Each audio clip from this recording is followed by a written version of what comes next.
ভোটের আবহে উত্তপ্ত ফালাকাটা। প্রচারে বেরিয়ে হামলার মুখে পড়লেন ফালাকাটা বিধানসভা কেন্দ্রের বিজেপি প্রার্থী দীপক বর্মন। মঙ্গলবার কাদম্বিনী চা বাগান এলাকায় প্রচার চলাকালীন এই হামলার ঘটনা ঘটে, যা ঘিরে তীব্র চাঞ্চল্য ছড়িয়ে পড়ে এলাকায়। বিজেপির পক্ষ থেকে অভিযোগের তীর তোলা হয়েছে তৃণমূল কংগ্রেসের দিকে, যদিও এই অভিযোগ উড়িয়ে দিয়েছে তৃণমূল নেতৃত্ব। ঘটনার খবর পেয়ে চা বাগানে পৌঁছায় বিশাল পুলিশ বাহিনী এবং কেন্দ্রীয় বাহিনী। উল্লেখ্য, বুধবার ফালাকাটায় অমিত শাহর জনসভা। তার আগে প্রার্থীর ওপরেই হামলার ঘটনায় রাজনৈতিক পারদ চরমে উঠেছে।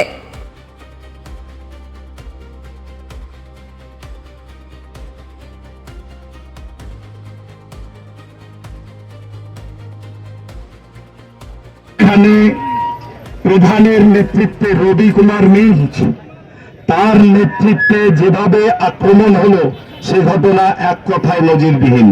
পুরো ঘটনার আমি 3 মিনিটে একটা বর্ণনা দিচ্ছি, আপনারা শুনুন। আমরা বাগান ঘুরে আমি যখন রবি মিঞ্জের নিজের বুথে যাচ্ছি, সেই সময় ও রাস্তার মাঝখানে বাইক রেখে ওরা 15-20 জন মিলে আমাকে আটকায়।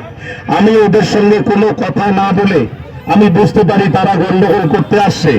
আমি সেই সময়ে ওদের পাশ কাটিয়ে আমি চলে যাই। সেই সময়ে তার আগের একটু ঘটনা, দিলীপ বাবু বলে একজন পুলিশ অফিসার তিনি ছিলেন, তাকে আমরা রিকোয়েস্ট করেছিলাম যে আপনি গাড়ি নিয়ে সামনে যান। তিনি বলছেন কিছু হবে না, কিছু হবে না।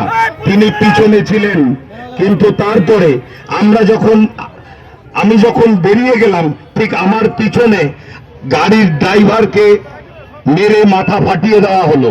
স্বাভাবিকভাবে আমি তাকে উদ্ধার করার জন্য বা দেখার জন্য আমি ঘুরলাম।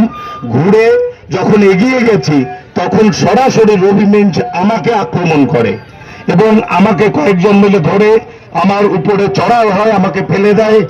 আমি আঘাত পেয়েছি, খুব গুরুতর না হলেও হাতে পায়ে আঘাত পেয়েছি।